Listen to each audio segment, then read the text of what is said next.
بسم الله الرحمن الرحيم عن أبي عبد الله جابر بن عبد الله الأنصاري رضي الله عنهما أن رجلا سأل رسول الله صلى الله عليه وسلم فقال أرأيت إذا صليت المكتوبات وصمت رمضان وأحللت الحلال وحرمت الحرام ولم أزد على ذلك شيئا أدخل الجنة قال نعم رواه Muslim.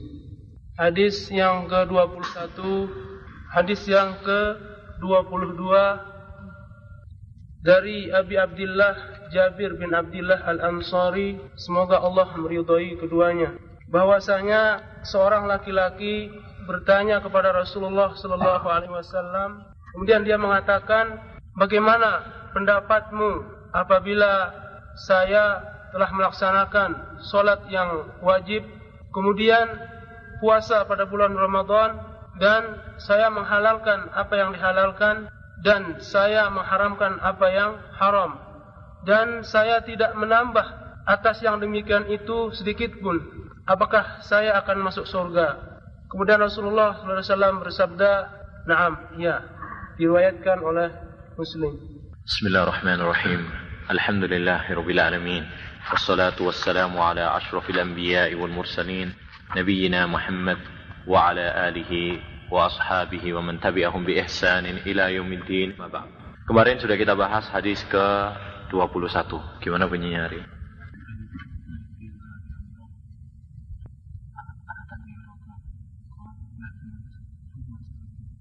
Qul amantu billah summa istaqim. Qul amantu billah summa istaqim. Ini wasiatnya Nabi Muhammad sallallahu alaihi wasallam. Baik, perkataan beliau, kulli fil islami qaulan. Al-Islam, kemarin kita jelaskan, ada dua makna. Secara umum apa? Secara umum yaitu menyerahkan diri kepada Allah Subhanahu wa taala, dan secara khusus yaitu agama dan ajaran yang dibawa oleh secara umum yaitu tunduk kepada Allah Subhanahu wa taala. Oleh karenanya, orang-orang Nasrani pada zaman Isa alaihissalam mereka disebut Muslim. Nabi Ibrahim, Nabi Ismail pada zaman mereka disebut apa? Muslim. Karena agama yang mereka bawa semuanya adalah Islam. Dan kita ambil dalil kemarin yaitu apa? Doanya Nabi Ibrahim Ismail. Rabbana waj'alna muslimaini laka wa min dzurriyyatina ummatan muslimatan lak. Itu berarti apa? Para nabi pada zaman mereka disebut apa? Muslim. Baik. Tetapi setelah datang ajaran Nabi Muhammad SAW, siapapun orangnya yang tidak beriman dengan ajaran Nabi Muhammad SAW, maka dia bukan Muslim. Baik. Ahsan. Kulli fil islami qawlan la as'alu anhu ahadan khairak.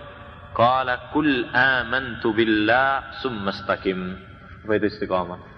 jalan yang lurus, menempuh jalan yang lurus dengan tidak menggunakan yaitu agama Islam. Dan ini mencakup apa? Perkataan, melakukan ketaatan dan menjauhi apa?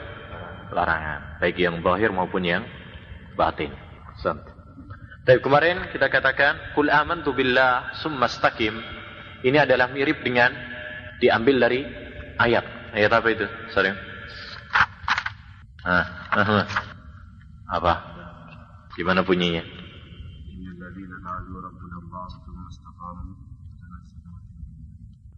Ila akhir. Baik. Diambil dari ayat innal ladzina qalu rabbuna Allah tsumma istaqamu. Innal ladzina qalu rabbuna Allah, ini sama seperti apa? Qul amantu billah. Tsumma istaqamu, ini sama seperti apa? Tsumma istaqim. Tsumma istaqim. Tapi kemarin kita katakan bahwasanya hadis ini mengandung dua syarat diterimanya amal. Ya kan? Dua syarat diterimanya amal. Gimana penjelasannya? Rohat. Mana yang mengandung ikhlas? Terus iman itu mengandung apa? Keikhlasan kepada Allah Subhanahu wa taala. Karena tatkala kita beriman kepada Allah Subhanahu wa taala, salah satu prinsip konsekuensi iman kepada Allah Subhanahu wa taala yaitu tidak beribadah kecuali hanya kepada Allah Subhanahu wa taala semata, yakni mengikhlaskan ibadah hanya bagi Allah Subhanahu wa taala saja. Baik, tsumma istaqim. Ini mengandung ittiba kepada Nabi Muhammad sallallahu alaihi wasallam. Berarti dalam hadis ini ada 2 syarat diterimanya apa? Amal. Oleh karena itu hadis ini merupakan hadis yang sangat penting sekali.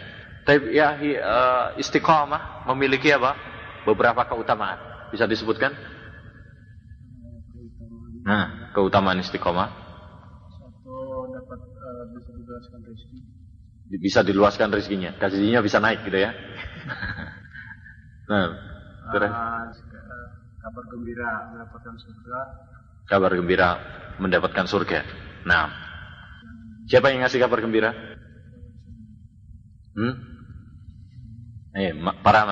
Para malaikat. Nah, terus keluasan ketika dari malaikat ketika mendapatkan ketetapan. Maksud antum, ha? Ya, ketetapan dari malaikat ketika sakaratul maut di dalam kubur. Nah, di dalam kubur. Maksudnya ketika ada pertanyaan di dalam apa? Kubur.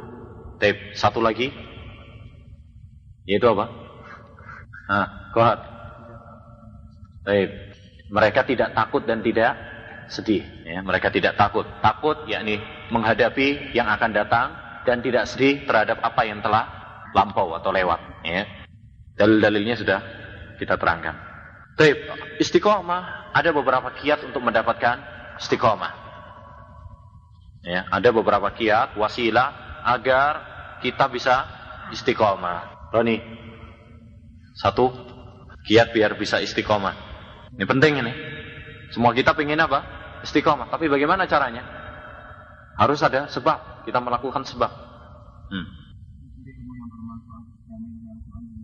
Baik. Pertama menuntut ilmu. Dan ini penting ya ikhwan. Ya. Oleh karena itu saya menasihatkan kepada semuanya. Ya, kalau misalkan pulang, kalau di sini alhamdulillah, ya kan, masih ngumpul kita dengan ikhwan. Ya. Tapi kalau pulang, cari majelis-majelisul ilm. Karena kalau antum jauh dari majelisul ilm, ya, jauh dari majelisul ilm, nggak pernah pergi ke tempat-tempat taklim, ya, sedikit lambat laun akan apa? Berubah, ya, akan berubah. Dan itu satu kenyataan. Betapa banyak ikhwan yang dulunya sudah ngaji, mengenal agama, tapi tatkala sudah meninggalkan taklim, tidak lagi bergaul dengan teman-teman yang beragama, sehingga mereka apa? Berubah. Berubah. Bahkan perubahannya drastis. Perubahannya drastis. Nasallallahu subhanahu wa ta'ala yusabbitana wa iyyakum alal haq. Baik, yang pertama yaitu apa? Menuntut ilmu yang bermanfaat. Yang kedua, kisah-kisah siapa? Novel. Terutama dalam masalah apa? Tentang bagaimana mereka apa? Bisa istiqomah dalam menghadapi rintangan-rintangan di dalam rintangan-rintangan dari kaumnya. Baik, yang ketiga, mencari teman yang baik. Ya, demikian juga cari bi'ah. Bi'ah itu apa? Lingkungan yang baik. Ini juga sangat mendukung. Teruskan. Terus muhasabah. Nah, muhasabah itu termasuk. Baik. Satu lagi. Penting juga. Nah, Allahumma ya muqallibal qulub, sabbit qulubana ala dinik. Allahumma ya muqallibal qulub, sabbit qulubana ala dinik. Baik, ada beberapa tambahan kemarin yang belum kita sebutkan. Dalam hadis ini Nabi sallallahu alaihi wasallam mengatakan summastaqim. Dan ini takbir atau lafaz yang lebih utama. Sebagian orang mentakbirkan istiqamah dengan multazim, iltizam. Ya, orang tersebut multazim banget. Ikhwan itu multazim banget dengan sunnah. Lebih bagus daripada itu lafaz apa? Mustaqim. Karena itu lafaz yang ada dalam sunnah Nabi Muhammad SAW.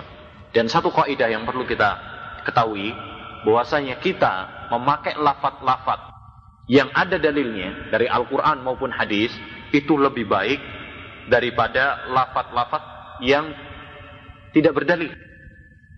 Karena bagaimanapun juga, lafaz yang diambil dari Al-Quran maupun hadis, ini adalah jauh dari apa? Kesalahan. Karena lafaz dari Al-Quran, lafaz dari Allah Subhanahu Wa Taala dan dari Nabi Muhammad SAW. Ambil contoh. Misalkan para ulama faraid, ya, tatkala menyebutkan tentang kematian, mereka mengatakan apa? Halaka halik. Halaka halik. Yang kalau kita bahasakan secara bahasa Indonesia cukup kasar. Apa? Halaka halik. Hancur, binasa. Apabila ada seorang yang hancur binasa. Kasar kan kalau dalam bahasa kita, ya. Tapi mereka lebih mengutamakan bahasa halaka halik daripada bahasa yang bagi kita lebih halus lah, ya. Tufia atau mata, wafat atau mati, ya. Tidak, mereka lebih memakai halaka halik. Kenapa? Karena bahasa halaka halik itu yang dipakai di dalam bahasa Al-Quran, ya, dalam surat An-Nisa tentang ayat faraid, fa in halaka. Nah begitu, pakai lafaz halaka. Wadih ini, ya. Jadi kita memakai lafaz yang ada dalam Al-Quran maupun hadis ini lebih utama daripada lafaz-lafaz yang tidak ada dalilnya. Contoh yang lain, misalkan para ulama dalam kaidah fiqhiyah mereka memakai kaidah, ya, al-umuru bimaqasidiha. Segala sesuatu itu dengan tergantung kepada tujuannya. Mana yang lebih baik, pakai al-umuru bimaqasidiha atau pakai hadis innamal a'malu binniyat. Innamal a'malu binniyat. Karena kaidah tadi itu sama seperti hadis ini. Innamal a'malu binniyat. Sesungguhnya segala sesuatu itu tergantung kepada niat. Ya. Mana yang lebih utama? Yang lebih utama kita pakai hadis.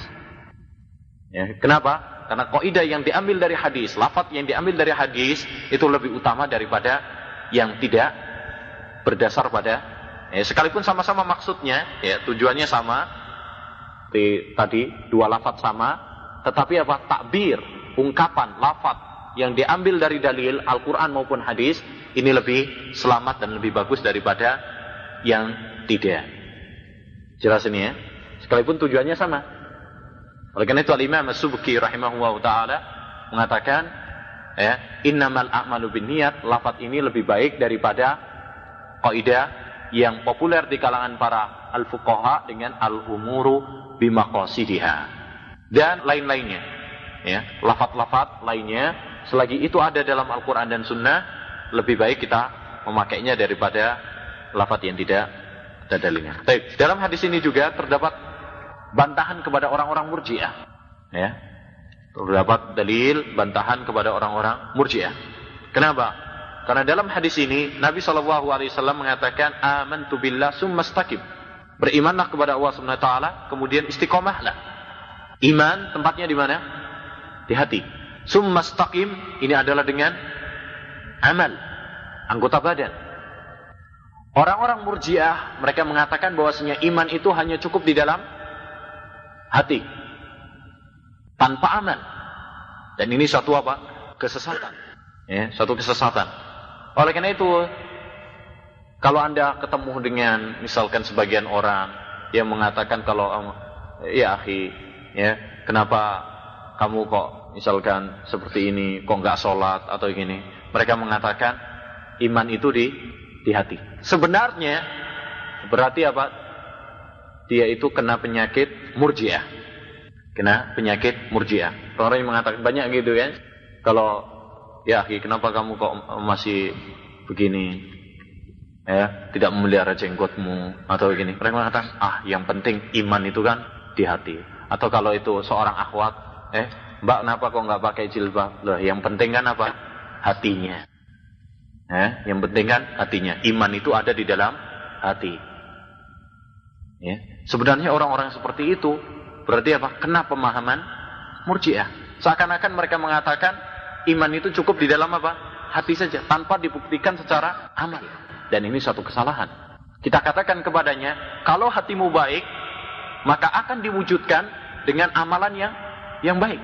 Oleh karena itu Nabi Muhammad SAW mengatakan, ya, ala wa inna fil jasadi mudghatan idza salahat salahal jasadu kulluh. Wa idza fasadat fasadal jasadu kulluh ala wahiyal qalb. Kalau hatinya baik, maka seluruh badan pun baik. Dibuktikan. Ya. Tapi kalau badannya jelek, yakni penampilannya jelek, ya, maka apa? Bukan penampilan yang saya maksud adalah postur tubuh atau yang lain. Itu bukan, tapi penampilan, yakni penampilan agama, penampilan Islami. Ya, kalau itunya jelek, berarti pertanda hatinya apa? Jelek. Nah, begitu. Jadi ini satu masalah yang sangat penting diketahui, bahwasanya dalam hadis ini terdapat bantahan pada orang-orang apa? Murji'ah, yang mengatakan bahwasanya iman itu cukup di dalam hati. Ya? Baik. Dari segi mana? Dari segi tadi. Sekarang kita lanjutkan hadis yang 22. Bismillahirrahmanirrahim. An Abi Abdullah Jabir bin Abdullah Al-Ansari radhiyallahu anhuma. Dari Abu Abdullah Jabir ibnu Abdullah Al-Ansari. Berarti kunyahnya siapa? Abu Abdullah. Baik. Nama beliau Jabir. Nama ayah beliau Abdullah. Dan ini satu faedah juga bagi kita ya, bahwasanya seorang berkunyah dengan nama bapaknya. Dan itu kebiasaan para salaf. Bapaknya namanya Abdullah, kunyahnya biasanya yaitu apa? Siapa? Abdullah juga.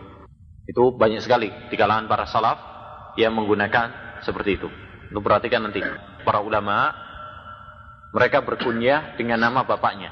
Kalau nama bapaknya misalkan Abdurrahman, misalkan, maka nanti apa? Dia berkunyah dengan Abu Abdurrahman. Baik, dan ini satu kebiasaan yang bagus. Kebiasaan as-salaf as-salih. Baik. Jadi nama sahabatnya adalah Jabir bin Abdullah radhiyallahu anhuma, dan beliau dari sahabat Ansar. Dari sahabat Ansar. Ya, sahabat Ansar. Yaitu diambil dari Al-Ansari. Seorang sahabat Ansar.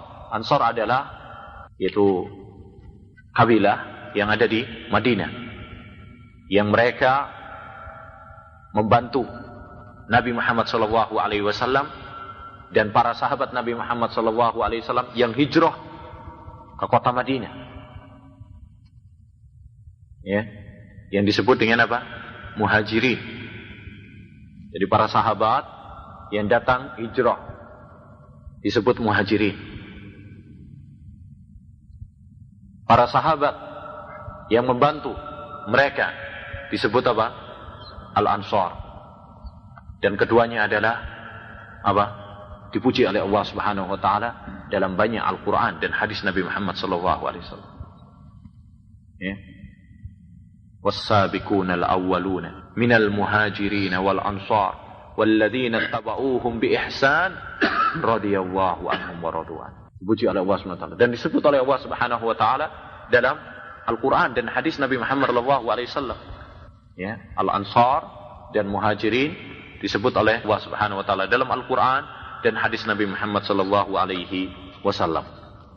Jadi ini nama kabilah yang syar'i yang disebut oleh Al-Qur'an. Sekalipun demikian ya ikhwani, nama Ansar dan Muhajirin disebut dalam Al-Qur'an, tetapi antum perhatikan tatkala dalam riwayat Bukhari dari Jabir bin Abdullah juga, ya, tatkala nama Ansar dan Muhajirin dijadikan sebagai ta'assub, apa ta'assub? Fanatik. Ya, Nabi sallallahu alaihi wasallam marah dan menjulukinya dengan panggilan jahiliyah. Kisahnya, kata Jabir bin Abdullah, ada seorang Muhajirin yang sukanya apa? Sukanya main-main, gurau. Ya, biasanya nyubit pantat temannya. Main-main, ya biasa ya. Di mana-mana mesti ada yang apa? Guyon, lelucon, itu kan wajar. Tetapi sahabat yang dimainin tadi ya, tidak terima. Akhirnya apa? Memanggil, ya lal muhajirin. Ansor juga begitu. Akhirnya manggil temannya juga, ya lal ansor. Mendengar itu Nabi Muhammad SAW mengatakan, ya, ma balu da'wal jahiliyah. Ya. Kenapa saya mendengar panggilan-panggilan jahiliyah?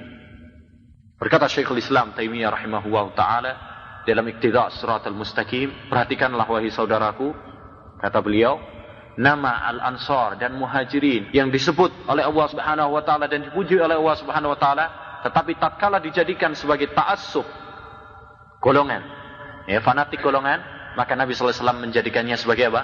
Panggilan jahiliyah. Itu nama apa? Ansar dan Muhajirin. Lantas bagaimana dengan nama-nama yang selain yang enggak syar'i? Ini manggil partainya yang namanya ini, yang ini manggil golongannya ini. Lebih apa? Parah lagi. Kalau Ansar dan Muhajirin saja yang dipuji oleh Allah Subhanahu wa taala, Nabi menjulukinya sebagai jahiliyah, panggilan jahiliyah, bagaimana dengan apa? Nama-nama golongan-golongan atau partai-partai yang selain Islam, selain Muhajirin dan Ansar. Ya, kullu hizbin bima ladaihim farihun. Masing-masing golongan bangga dengan partainya, golongannya. Ya. Dan ini adalah satu perpecahan jahiliyah. Baik. An Abi Abdullah Jab radhiyallahu anhuma. Semoga Allah SWT meridai keduanya. Kita katakan radhiyallahu anhuma. Kenapa? Kenapa enggak radhiyallahu anhu? Karena Jabir dan bapaknya juga adalah seorang sahabat. Hanya kita katakan radhiyallahu anhuma. Jadi Jabir sendiri dia adalah seorang sahabat, dan Abdullah bin Amr bin Haram, namanya Abdullah bin Amr bin Haram, dia juga adalah seorang sahabat yang meninggal pada perang apa? Perang Uhud. Ya, meninggal pada perang Uhud. Itu bapaknya Jabir. Ya, meninggal pada perang Uhud. Tatkala ya, dikisahkan dalam Sahih Bukhari bahwasanya Abdullah bin Haram, ayahnya Jabir, tatkala dekat dengan perang Uhud dan beliau mau ikut perang Uhud, dia memanggil Jabir. Ya, dia mengatakan, wahai Jabir, ya, saya punya firasat besok saya akan mati apa? Pada perang Uhud. Ya, dan tidak ada di dunia ini yang lebih saya cintai daripada Rasulullah SAW dan kamu. Maka saya wasiatkan kepada kamu, saya berwasiat kepada kamu untuk membayar utang-utang saya, dan hendaknya kamu mengurusi apa? Saudari-saudari kamu. Karena dia yang apa? Laki-laki, punya saudari-saudari. Jadi wasiat Nabi SAW untuk apa? Wasiat bapaknya yaitu Abdullah untuk apa? Membayar utang dan untuk mengurusi saudari-saudarinya. Oleh karena itu, karena beliau untuk melaksanakan wasiatnya ini, tatkala dia menikah, menikahnya dengan siapa? Dengan janda, bukan dengan bikr. Tatkala ditanya oleh Nabi sallallahu alaihi wasallam, ya, wahai Jabir, kenapa tidak yang gadis saja? Ya, beliau mengatakan, wahai Rasulullah, saya memiliki saudari-saudari saya. Kalau saya memilih gadis, maka nanti apa? Tidak bisa mengurusi kehidupan mereka. Ya, maka Nabi sallallahu alaihi wasallam mengatakan apa? Ahsant. Kamu apa? Bagus, berbuat bagus. Jadi aslinya hendaknya apa? Memilih yang gadis. Tetapi kalau untuk suatu kemaslahatan, maka hendaknya apa? Tidak mengapa seorang memilih yang janda. Ya, ini termasuk fikihnya siapa? Jabir bin Abdullah dalam melaksanakan wasiat orang tuanya. Menakjubkan pada kehidupan Abdullah, bapaknya Jabir ini, kata Jabir pada perang Uhud, antum tahu kan? Para sahabat ada yang 1-2 orang dikubur jadi satu. Itu kan? Kafan jadi satu. Bahkan ada seorang sahabat seperti Mus'ab bin Umair, ya, yang kafannya enggak cukup. Ya. Kalau ditutup bagian kepalanya, bagian atasnya, bagian bawah tidak kena. Kalau ditutup ke bawah, yang atas apa? Tidak kena. Ya. Saking apa? Banyaknya para sahabat waktu itu yang meninggal dunia dan kurangnya tenaga. Akhirnya dikubur. Jadi menakjubkannya, tatkala beberapa bulan Jabir bin Abdullah ingin apa? Karena kasihan kepada bapaknya, masa satu kubur apa? 2 orang, dia bongkar. Ya. Mau disendirikan, dikubur secara apa? Sendiri. Nah, dikubur secara sendiri sudah beberapa bulan, 4 bulan kalau nggak salah, dalam riwayat Bukhari itu dikatakan 4 bulan, tapi kata Jabir, semuanya masih utuh, seakan-akan kita mengubur mayat yang baru kemarin mati. Jadi masih apa? Utuh semuanya. Kecuali kata beliau kecuali bagian telinganya. Bagian telinganya. Karena orang-orang musyrikin bukan karena apa-apa, bukan karena dimakan rayap atau tidak. Tetapi karena orang-orang musyrikin, antum tahu dalam perang Uhud mereka apa? Mencongkeli. Ya, ada yang ngambil matanya, ada yang ngambil seperti Hamzah, paman Nabi Muhammad SAW, ya, sehingga seperti Hindun mengalungkan dengan ususnya Hamzah dan sebagainya. Dalam cerita yang sangat seru dalam sirah. Ya, ingin tahu tentang serunya perang Uhud, baca kitab-kitab apa? Sirah. Ya, sehingga kita tahu bagaimana perjuangan para sahabat Nabi SAW dalam menegakkan agama Allah Subhanahu Wa Taala. Ya, dan agar kita tahu bahwasanya kita memiliki para tokoh yang tidak kalah sebenarnya dengan tokoh-tokoh belakangan. Kita harus bangga memiliki tokoh ya seperti para sahabat Nabi Muhammad SAW. Baik, ceritanya panjang tentang Abdullah bin Haram dan Jabir bin Abdullah. Alhasil beliau adalah Jabir bin Abdullah bin Amr bin Haram Al-Ansari. Ya, kunyahnya adalah Abu Abdullah. Ya, beliau adalah seorang sahabat, anak seorang sahabat, dan beliau termasuk ahli bai'atur ridwan. Beliau banyak mengikuti perang bersama Nabi Muhammad SAW. Ya, baik. Dan beliau termasuk seorang yang buta di akhir hayatnya.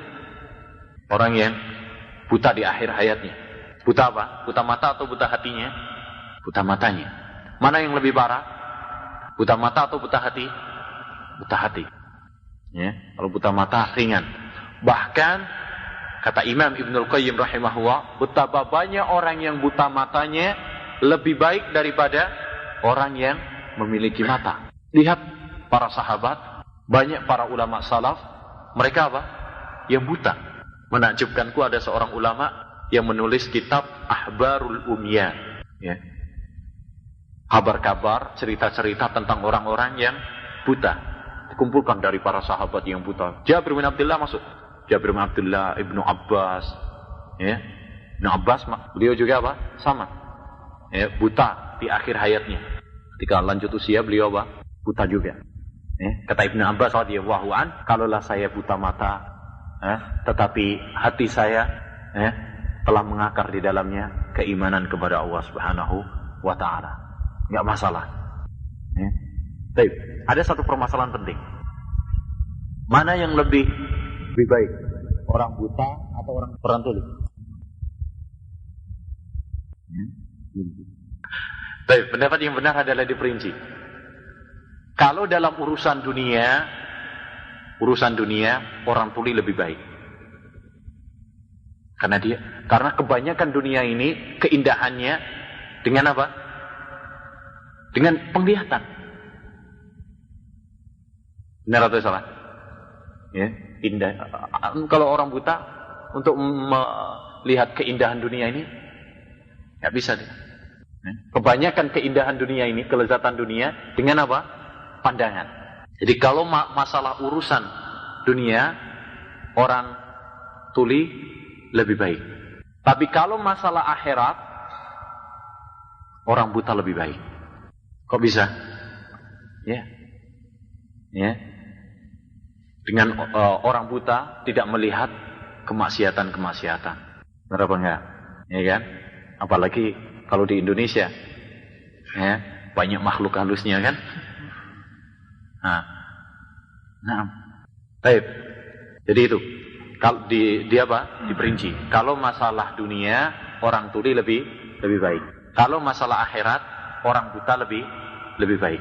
Kata Imam Ibnul Qayyim dalam Miftah Darus Sa'adah setelah mengungkapkan masalah ini, dia mengatakan, oleh karena itu antum tahu rahasianya kenapa para sahabat tidak ada yang tuli tetapi ada yang buta. Para sahabat ada yang buta seperti Jabir, Ibnu Abbas dan lain-lain, tetapi nggak ada di antara mereka yang tuli. Nggak ada yang tuli. Yang ada apa? Buta. Menunjukkan bahwasanya apa? Orang buta dalam masalah akhirat, dalam masalah agama, mereka lebih baik daripada orang yang tuli. Baik, kita lanjutkan.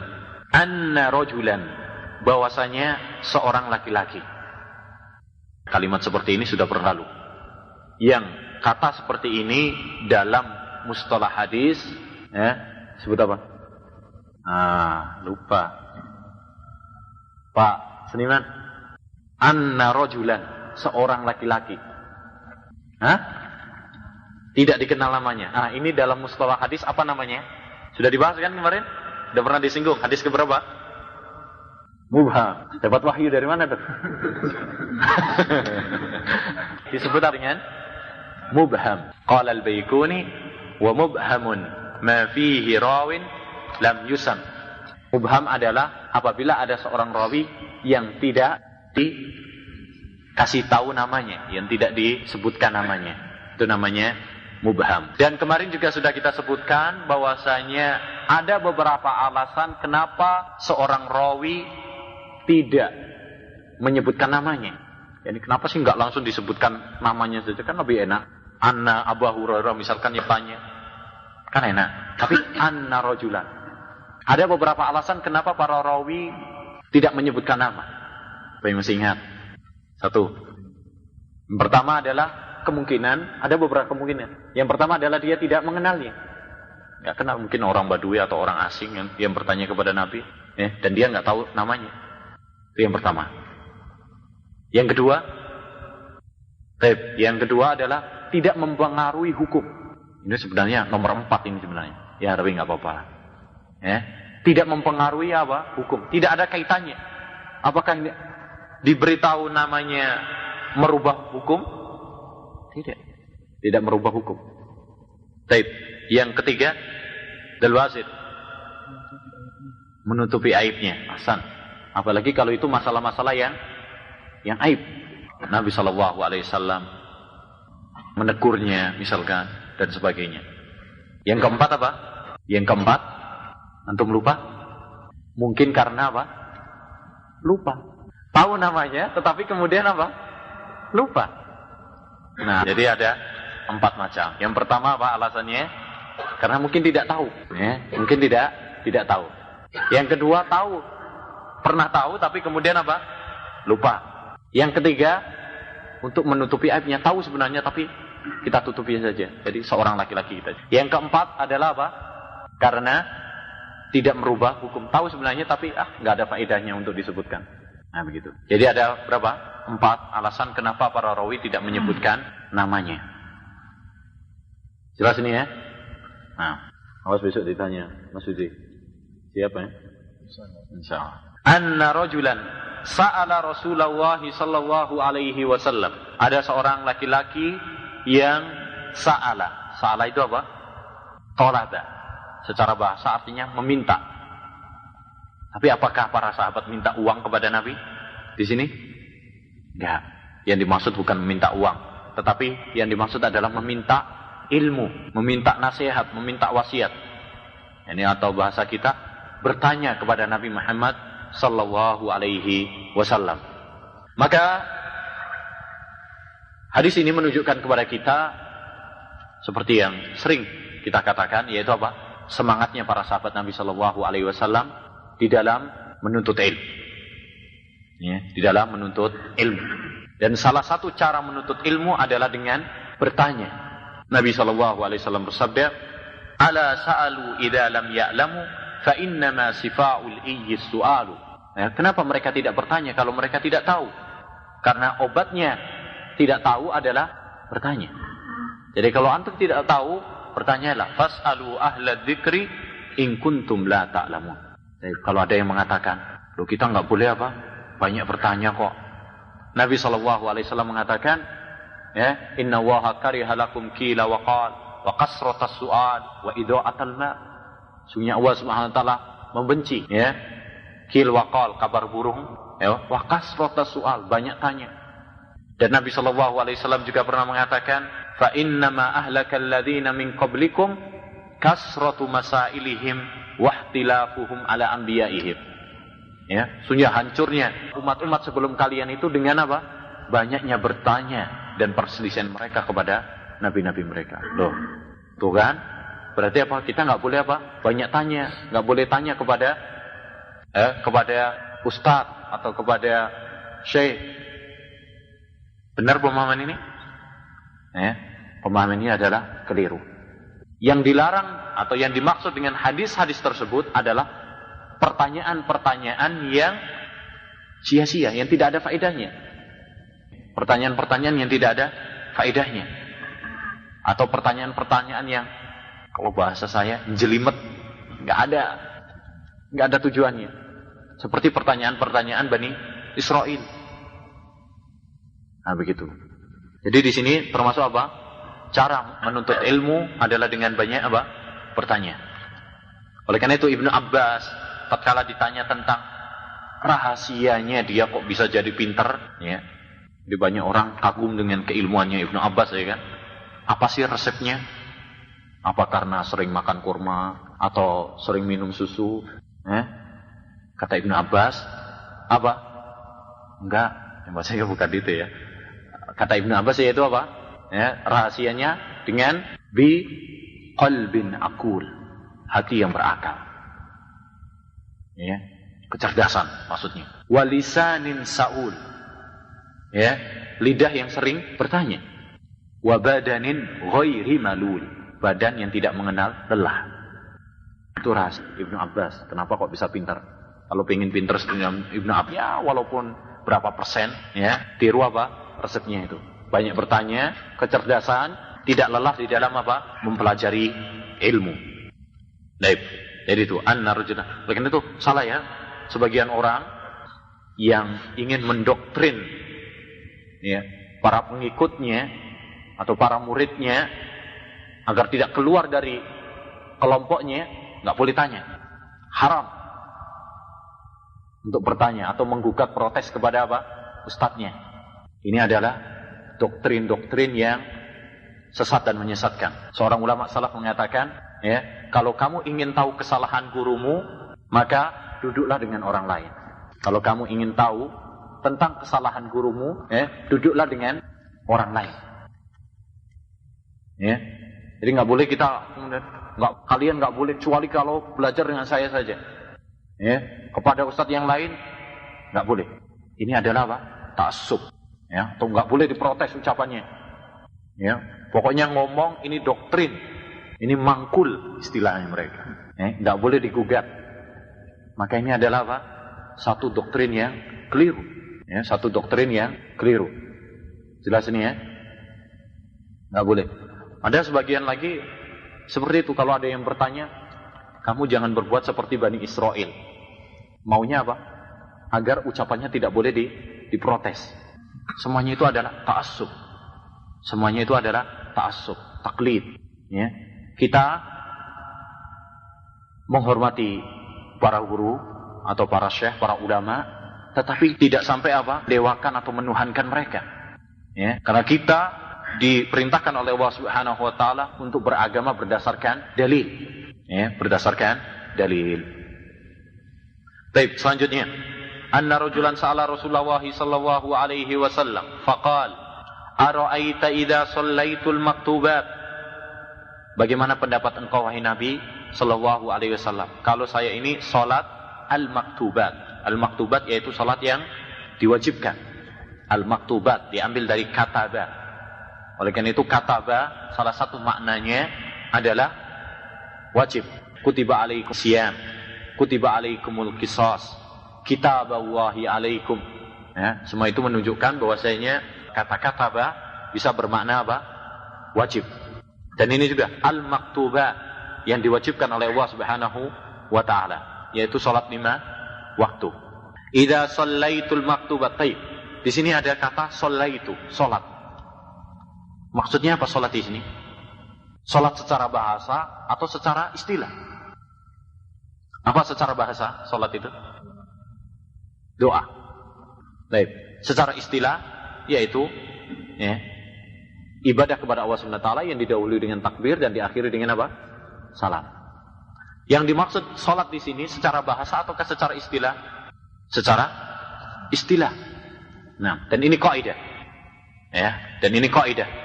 Apabila kita menjumpai suatu lafaz, maka harus dikembalikan kepada uruf yang mengatakannya. Apa uruf itu? Kebiasaan yang mengatakannya.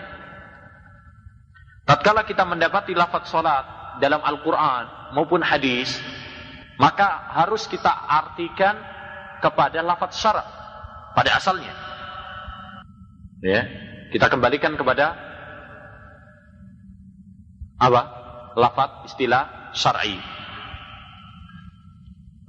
Misalkan kata Allah Subhanahu wa taala, "Wala tusalli ala ahadin minhum mata abadan."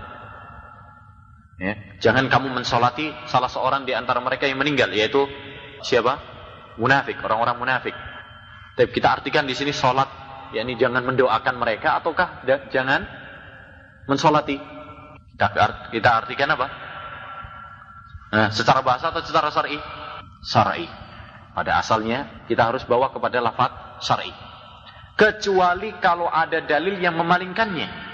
Perhatikan ini, kecuali kalau ada dalil yang memalingkannya. Contoh, ya, ada dalil yang memalingkannya. Lafaz salat juga. Dalam ayat, ya, wa shalli alaihim inna salataka sakanun lahum. Itu tentang ayat sedekah.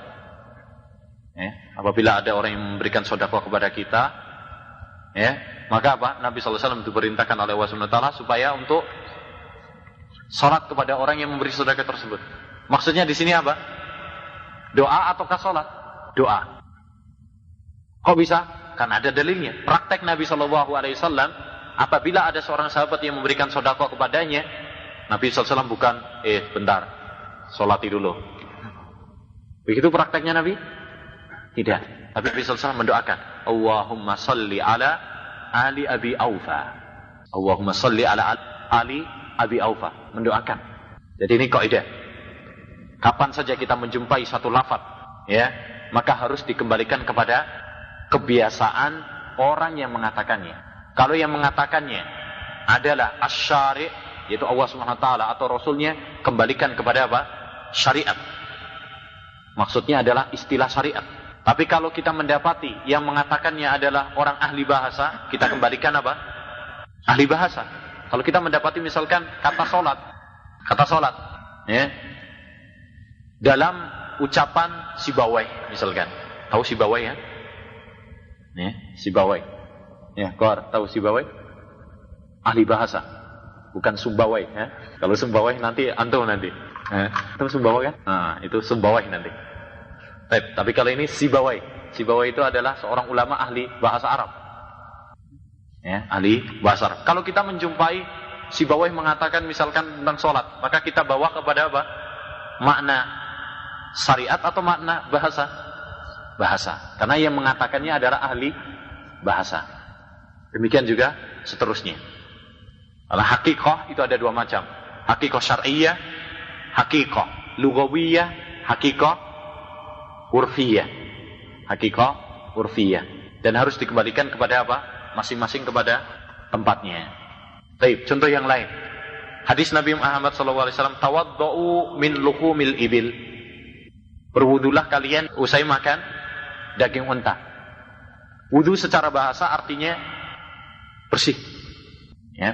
Sebagian para ulama mengatakan maksudnya di situ bukan wudu secara seperti kumur-kumur kemudian itu enggak.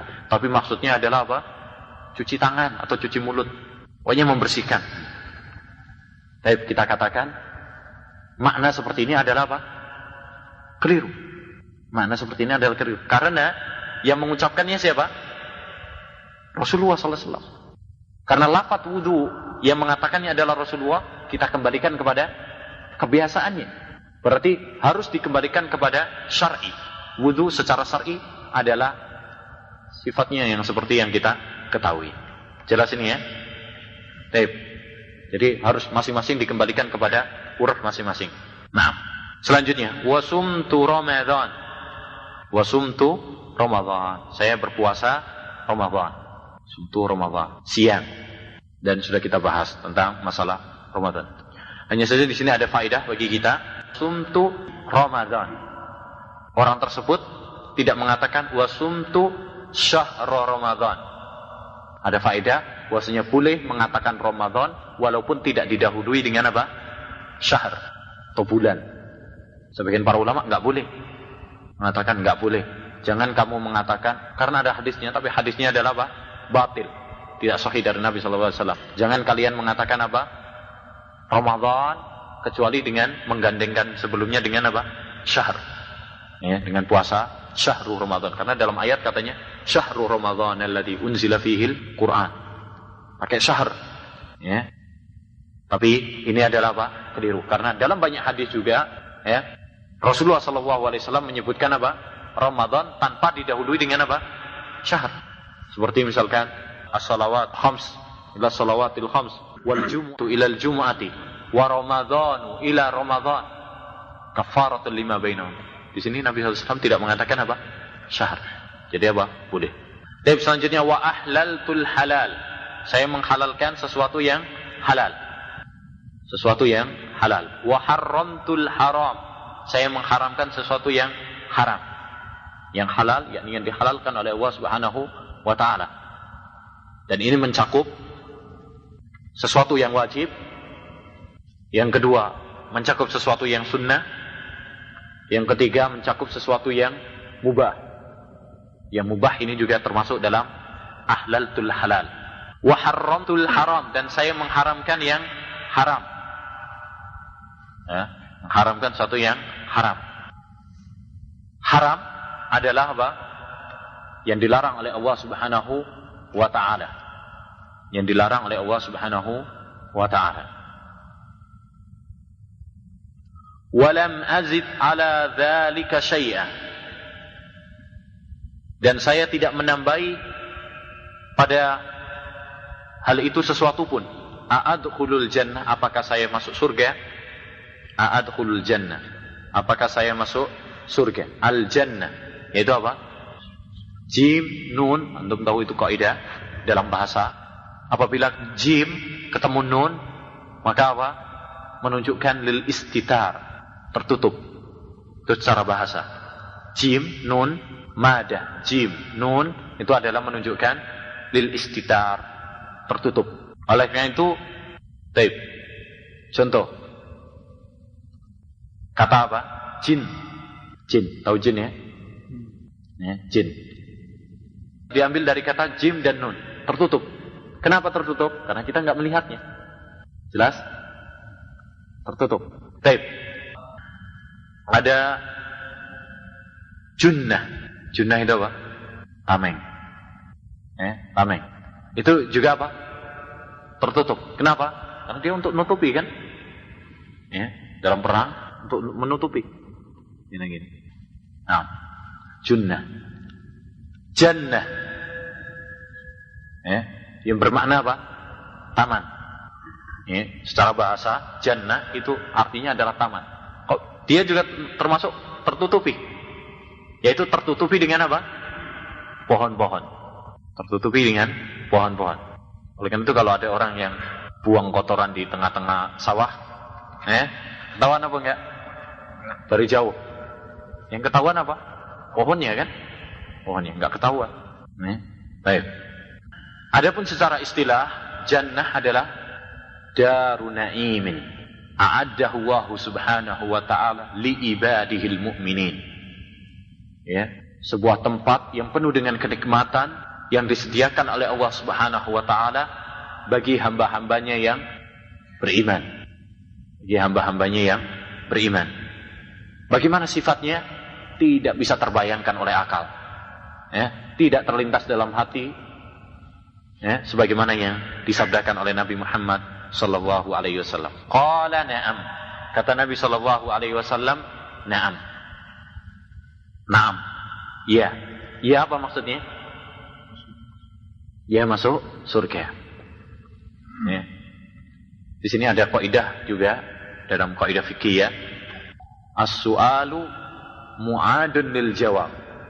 As-su'alu mu'adun lil jawab. Pertanyaan itu kembali kepada jawaban. Maksudnya, tatkala seorang sahabat tadi mengatakan, "Ya Rasul, bagaimana pendapatmu?" Begini-begini dan sebagainya, lalu Nabi SAW mengatakan apa? Na'am. Yani na'am kembali kepada apa yang ditanyakan. Kembali kepada apa yang ditanyakan tadi. Hadis ini ya ikhwani memberikan kepada kita beberapa faedah. Faedah yang pertama, bahwa amal soleh merupakan sebab masuknya surga. Karena seorang sahabat tadi mengatakan apa? Ara'aita idza shallaitul maktubat wa sumtu ramadan wa ahlaltul halal wa haramtul haram wa lam ajid ala dzalika syai'a a'adkhulul jannah, apakah saya masuk surga? Berarti amal-amal soleh itu merupakan sebab masuknya surga. Oleh karena itu Allah Subhanahu wa taala berfirman, "Wa tilkal jannatul lati urithumuha bima kuntum ta'malun." Itulah surga yang Allah Subhanahu wa taala wariskan kepada kalian dengan sebab apa yang kalian amalkan, kerjakan. Dengan sebab, berarti perbuatan atau amal merupakan sebab masuknya surga. Allah Subhanahu wa taala juga berfirman, "Udkhulul jannah" dalam surat An-Nahl. "Udkhulul jannata bima kuntum ta'malun." Masuklah surga dengan sebab apa yang kalian kerjakan. Berarti amal soleh, ya, salat, puasa dan lain-lainnya dari amal soleh merupakan sebab masuknya surga. Baik. Kalau ada yang mengatakan, bagaimana cara memahami ayat-ayat tadi yang menunjukkan bahwasanya amal merupakan sebab masuknya surga dengan hadis Nabi Muhammad SAW yang secara tekstual bertentangan, yaitu apa? Nabi SAW bersabda, "La yadkhula ahadum minkumul jannata bi amalihi." Tidak ada seorang di antara kalian yang masuk surga dengan amalnya. Qalu wala anta ya Rasulullah, para sahabat bertanya, sekalipun engkau wahai Nabi? Qala wala ana, sekalipun apa? Saya. Sekalipun saya. Baik. Zahir hadis ini menunjukkan bahwasanya apa? Amal itu tidak menunjukkan apa? Tidak menyebabkan seorang itu masuk surga. Tapi hanya rahmat dari Allah Subhanahu wa taala saja. Jelas ini? Kan hadis kan mengatakan tidak ada seorang di antara kalian masuk surga dengan amalnya. Sekalipun Nabi Muhammad sallallahu alaihi wasallam. Baik, bagaimana menjawabnya? Kita jawab, yang dimaksud dengan ayat dan dimaksud dengan hadis ini lain masalahnya. Ba dalam ayat sama ba dalam hadis berbeda. Ba dalam ayat bima kuntum ta'malun, ini ba-nya ba sababiyah, dengan sebab yang kalian, apa yang kalian lakukan, kerjakan. Ba-nya ba sababiyah. Kalau dalam hadis ba-nya bukan ba sababiyah, tapi ba'ul iwab. Ba iwab itu apa? Iwab itu gantian. Seperti orang mengatakan istaraitu al-kitaba bi khamsa riyal. Saya membeli kitab ini dengan berapa? 5 rial. Jadi ya, kitab ini saya dapat kitab, kemudian apa? Penjual mendapatkan 5 rial. Jadi tukeran, ini gantian. Itu ba'ul iwad. Jadi yang dinafikan oleh Nabi Muhammad SAW itu apa? Gantian. Jadi tidak mungkin seorang walaupun amalnya sebanyak apapun, ya, bisa amal tersebut sebagai gantinya apa? Surga. Tidak. Kenapa? Karena bagaimanapun besarnya amal yang kita amalkan tidak sebanding dengan nikmat yang telah Allah Subhanahu wa taala berikan kepada manusia. Nikmat Allah Subhanahu wa taala begitu mahal. Nikmat Allah Subhanahu wa taala begitu banyak. Ya, amalan apapun yang kita lakukan tak sebanding dengan nikmat Allah Subhanahu wa taala. Difahami ini ya? Jadi amal itu merupakan sebab masuknya surga, tapi bukan gantinya surga. Kalau gantinya surga itu seharga. Ya. Jadi amal bukan seharga, enggak. Karena enggak sebanding. Ya. Amal yang kita lakukan ini enggak sebanding dengan surga. Amal yang dilakukan oleh seorang hamba tidak sebanding dengan surga. Tetapi amal merupakan sebab masuknya surga. Dengan demikian tidak ada pertentangan antara apa? Ayat dan hadis Nabi Muhammad sallallahu alaihi wasallam. Jelas ya?